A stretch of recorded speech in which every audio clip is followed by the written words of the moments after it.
سورۃ النازعات کی آیت نمبر 8۔ الحمدللہ وکفی وسلام علی عبادہ الذین اصطفی،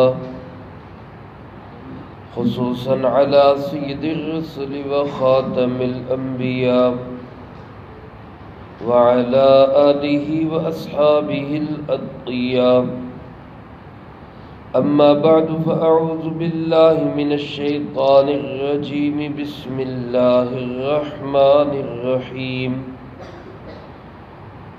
قلوب یومئذ واجفہ ابصارها خاشعہ، یقولون ائنا لمردودون فی الحافرہ، اذا كنا عظاما نخرہ، قالوا تلك إذا كرة خاسرة، فإنما هي زجرة واحدة فإذا هم بالساهرة۔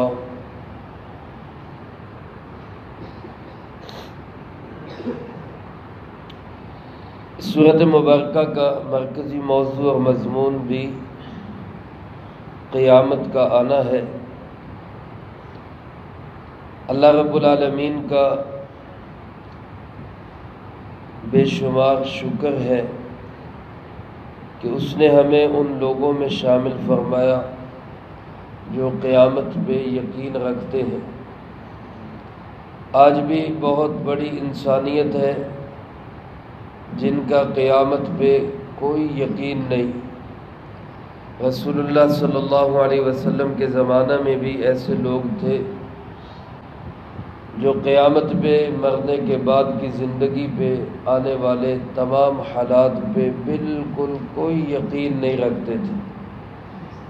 قرآن کریم نے آخری صورتوں میں بالخصوص اور عمومی طور پہ قرآن کریم میں جگہ جگہ پر اس بات کا یقین دلایا کہ قیامت کا آنا برحق ہے، اس کے حالات کو بیان کیا ہے۔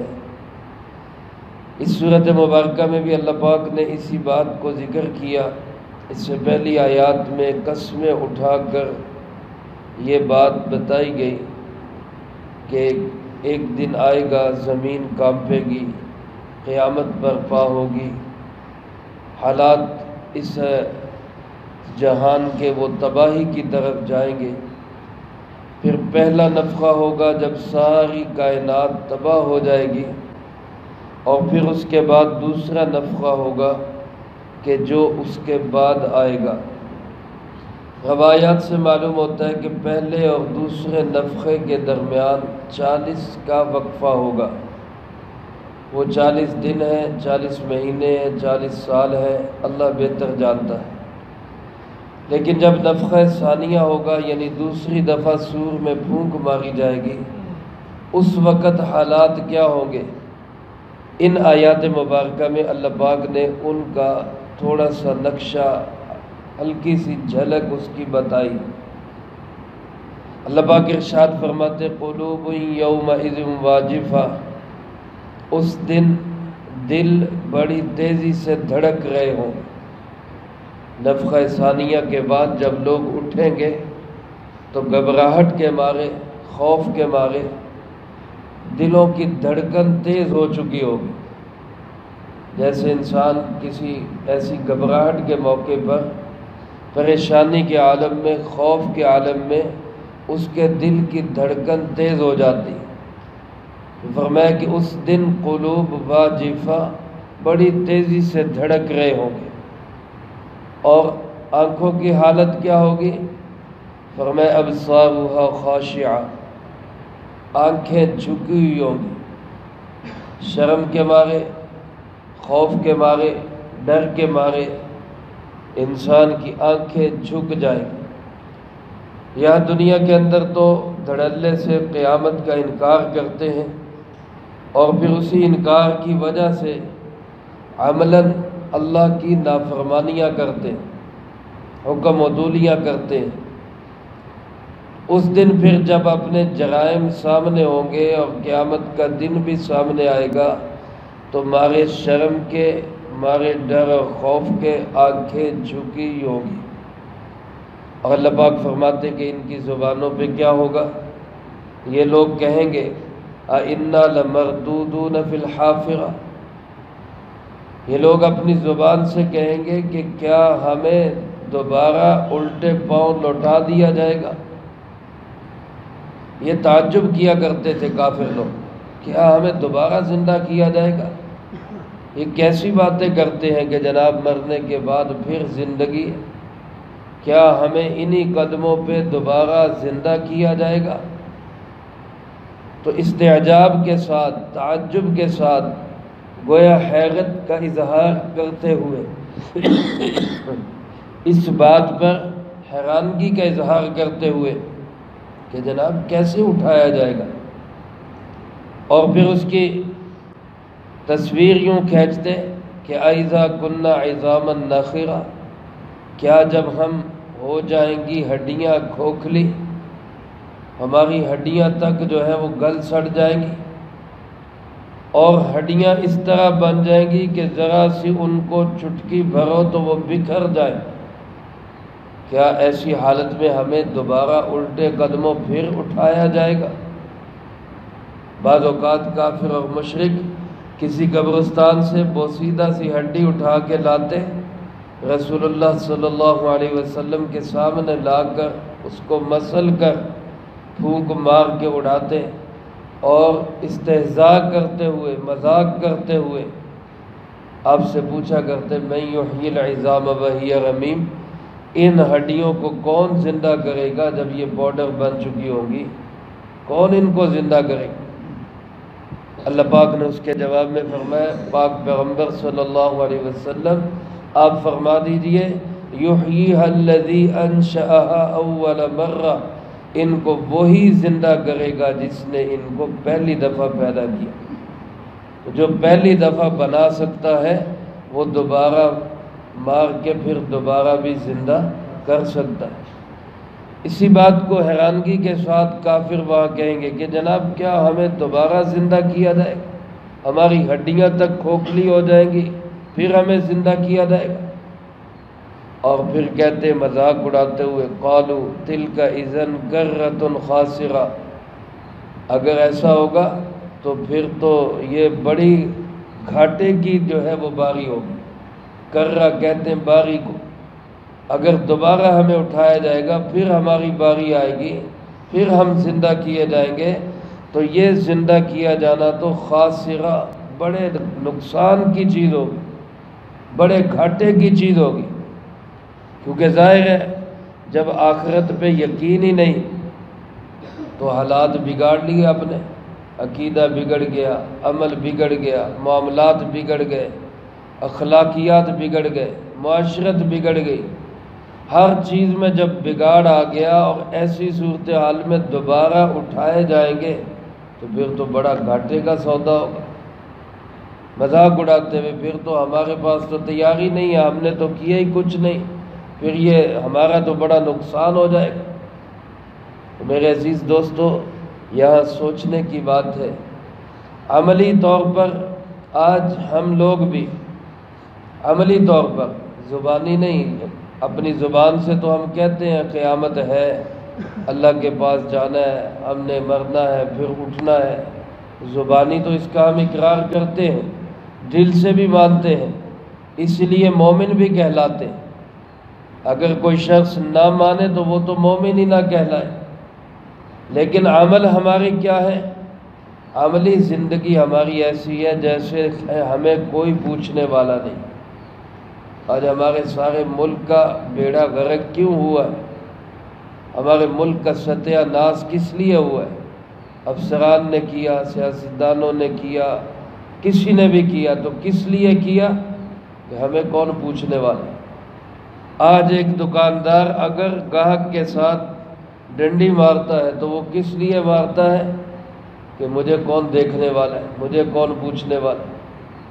آج اگر کوئی شخص کم تولتا ہے، دکھاتا کچھ اور ہے، دیتا کچھ اور ہے، یا فراڈ کرتا ہے، یا اپنا وقت ملازمت کا پورا نہیں دیتا، یہ اپنی ذمہ داری کو صحیح طریقے سے نبھاتا نہیں ہے، وقت ضائع کرتا ہے، سستی کرتا ہے، تو وہ کس لیے؟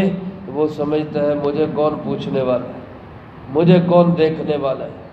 لیکن اگر یہ یقین بن جائے، دل دماغ میں یہ بات بیٹھ جائے کہ میرا اللہ کے ہاں حساب بھی ہونا، میری پیشی بھی ہونی، تو پھر بتاؤ کون جرأت مند ہے کہ جو اس تصور کے بعد پھر جو ہے وہ اپنے معاملات کو خراب کرے۔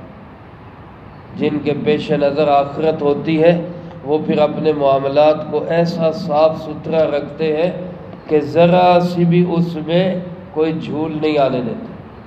ہمارے بزرگوں میں حکیم الامت حضرت مولانا اشرف علی تھانوی رحمۃ اللہ علیہ، حضرت کے تقویٰ کے بے شمار واقعات، انہی میں سے ایک واقعہ یہ لکھا ہے کہ ایک دفعہ ریل کے سفر میں کوئی سامان زیادہ تھا حضرت کے پاس، اسٹیشن پہ پہنچے تو اس زمانے میں ٹرین میں سامان کا بھی کرایہ لگتا تھا، ایک لمٹ ہوتی تھی سامان کی، جیسے جہازوں میں ایک لمٹ ہوتی ہے، اس سے زیادہ ہو تو سامان کا کرایہ لگتا تھا۔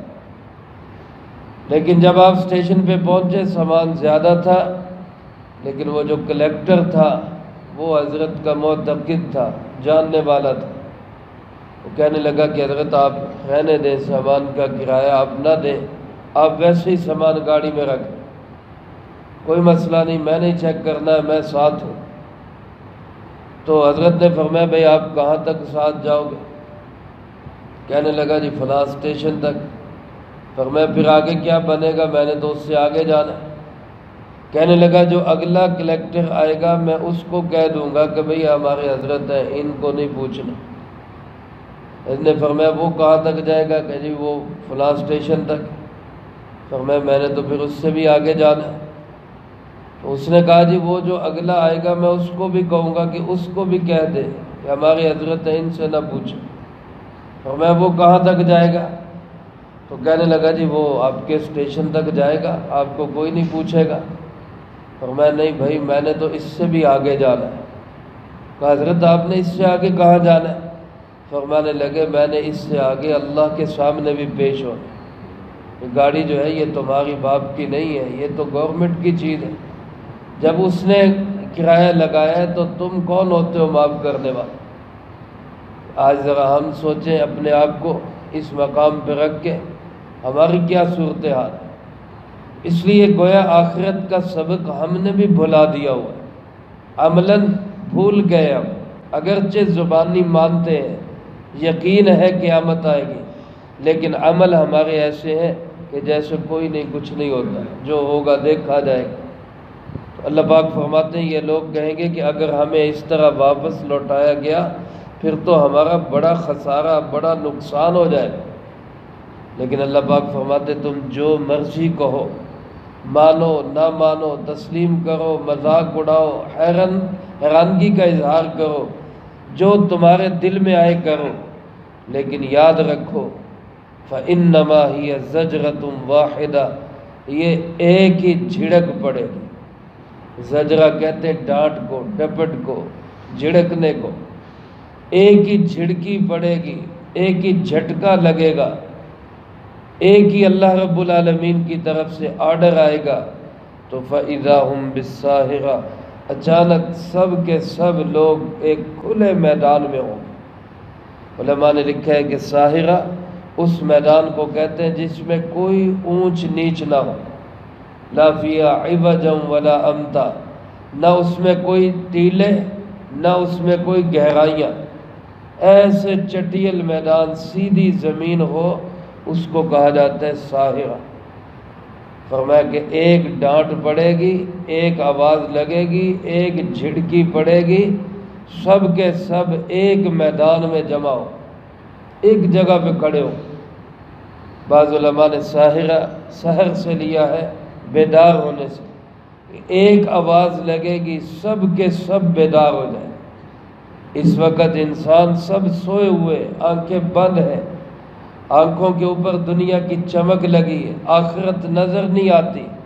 فرمایا ایک ڈانٹ پڑے گی، آنکھیں کھل جائیں گی، انسان بیدار ہوگا اور پھر دیکھے گا کہ جس قیامت کا انکار کر رہا تھا وہ تو سامنے کھڑی۔